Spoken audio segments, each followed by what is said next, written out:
We love ice cream at our house, and the summer especially, ice cream is one of those treats that you just have to have. Now you can buy low carb ice creams in the grocery store, but they often have added icky ingredients. And once you learn how to make your own, it is so super easy and far better than anything you'll ever buy, I promise. One of the reasons I love to make ice cream is because it is perfect for families getting together, and oftentimes you make it anyway, or folks will make the high sugar version. And so it's nice to have a low carb option that everyone can enjoy. And because the option is either eat the high carb sugary stuff or not have any at all. And so if you tell me I can't have something, it makes me want it that much more. So if I can make my own low carb ice cream and do the flavors I want, then that's an even better bonus. So what I'm going to show you is a really basic vanilla custard recipe. And this is just a wonderful platform for any flavor you might want. And we're going to talk about the flavors too. So this is a recipe by LeeAnn at Cut the Wheat, and she's an awesome food blogger. Her recipes are so reliable. I have this on a low heat, and what I have is just 2 1/4 cups of heavy cream. Now, you really want heavy cream instead of heavy whipping cream, if you can find it. Heavy cream has higher milk fat. It's 35 to 36% milk fat, whereas heavy whipping cream is closer to 32% milk fat or 30% milk fat, a little less. The flavor doesn't change that much, but the texture matters. Also, heavy whipping cream also has some, generally has some stabilizers so that when you whip it, it stays whipped. The higher milk fat doesn't necessarily need that. So you really want just ingredients, cream and maybe salt. This does, I believe, have carrageenan and monodiglycerides, which in our area, it's really about the best you can find unless you get an organic heavy cream, and then it's organic heavy whipping cream, which has lower fat profile. So use whatever you can find and you enjoy. I'm in a pretty rural area, so that's what we get. I'm going to add to this 5 egg yolks. And you can use 5 or 6. It really doesn't matter. Now, until I made this recipe, I had never made, and I just discovered it last year, I had never made ice cream that used raw egg. In fact, my mother would have said no. This is so stinking good. Use Davidson's Choice Safe Eggs if you don't like using raw eggs. I have it on a very low heat. And the original recipe calls to simmer it on low heat to warm the eggs, and that way you don't have to worry about any bad things. I have made this recipe so many times, and honestly, I don't usually heat it.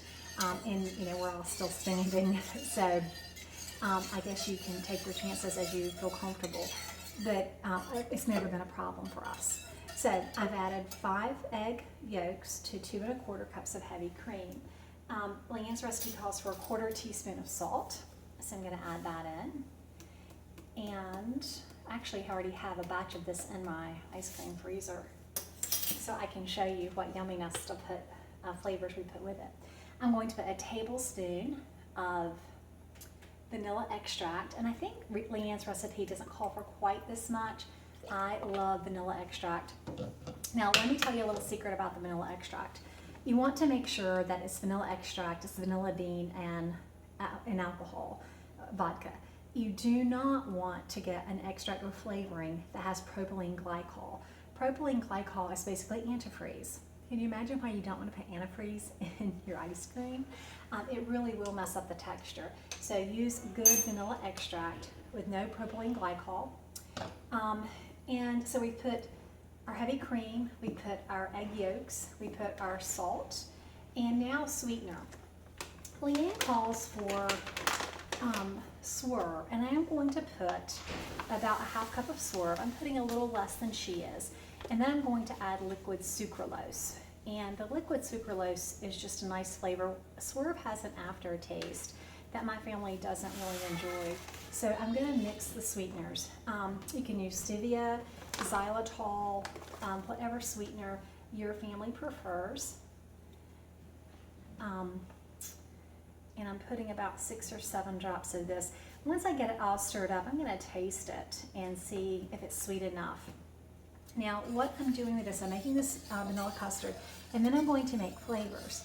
And so it doesn't have to be all that sweet. What you will love about this recipe is the texture. It's creamy and smooth, and it just, it's not icy like a lot of homemade ice cream, even when you freeze it and leave it in the freezer. I'm making 3 batches today.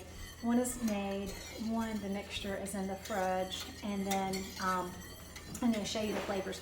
I may make a plain vanilla, and I have these little containers. They're pint-sized containers that I bought at Amazon, and I'll scoop it into that and freeze it, and then when we're ready to eat it, you just pull it out, let it sit outside of the fridge, outside the freezer for maybe 15 to 20 minutes, in the fridge for maybe 30 to 45 minutes until it softens and you can serve it. It will be a harder, a more firm texture, but it's going to be very, very creamy. So let's see if we've got it sweet enough. And we do. It's just about perfect. Okay, so for whatever ice cream freezer you have, you'll want to put this in, you want it to cool down, and some folks recommend letting it cool in the fridge and then using an ice cream freezer. Use whatever maker you have. If you don't have an ice cream maker, well, you can either buy one, and there's a decent Cuisinart model that's $40 or $50 on Amazon, or you can make it by putting it in a freezer-safe bowl. Plastic is generally preferable. You could also use stainless steel, I suppose. But put it in the bowl, stir it every 30 to 45 minutes, and so put it in the freezer, stir it every 30 to 45 minutes. It will thicken, and then once it gets thick enough, you can stop stirring, and eventually it'll freeze. Okay, so I'm going to stop now and show you the flavors we're going to put in the ice cream that we made. Okay, so we've got our ice cream in the freezer, and now comes the really fun part. At my house, peanut butter. My family loves peanut butter. So I usually make at least 1 batch of the vanilla, and then I add peanut butter and chocolate, like a Reese cup, but it's low carb. So how I do that, and this is another, well, there are lots of variations on this recipe. So I kind of got the original recipe from LeeAnn. I cut the wheat. And LeeAnn uses confectioner's swerve for this. And honestly, you need to use whatever sweetener you use. Make sure it's powdered. Use the your food processor, your Ninja, your blender to get it really nice and powdery. You can do that whether you're using Splenda, xylitol, erythritol, anything really, but you want it to be powdered. This is where your liquid sweeteners don't work so well because it becomes a texture thing. Kind of like I'm not able to open this very well. But anyway, and this is confectioner's swerve, so I don't need to do anything else to it. It's okay, I've got it. You don't need to do anything else to it. But if you don't have the confectioner brand, you can actually put it in the food processor. Okay, so I'm going to measure this out, believe it or not.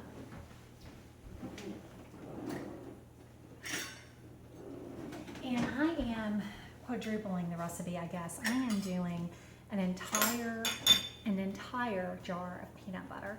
Most of the time recipes call for the 1/3 cup or 1/2 cup. I'm using an entire jar, and I'll tell you why in just a minute.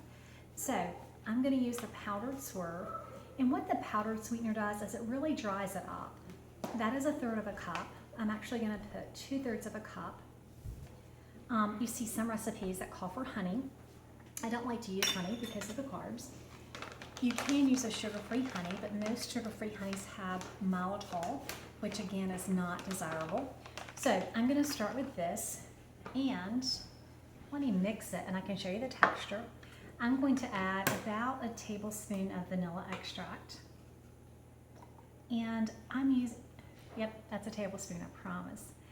And I'm using a salted peanut butter, but I'm going to add a little more salt, because it just intensifies the flavor. Okay, so I'm going to add 1/4 teaspoon, or so. Today's one of those days I probably should just not be in the kitchen because I've made so many mistakes in these videos and I've started over. So this is just my simple little food processor, nothing fancy, and I'm going to blend it up.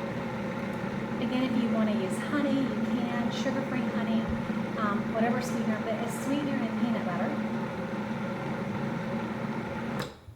And I swear it feels like I'm forgetting something.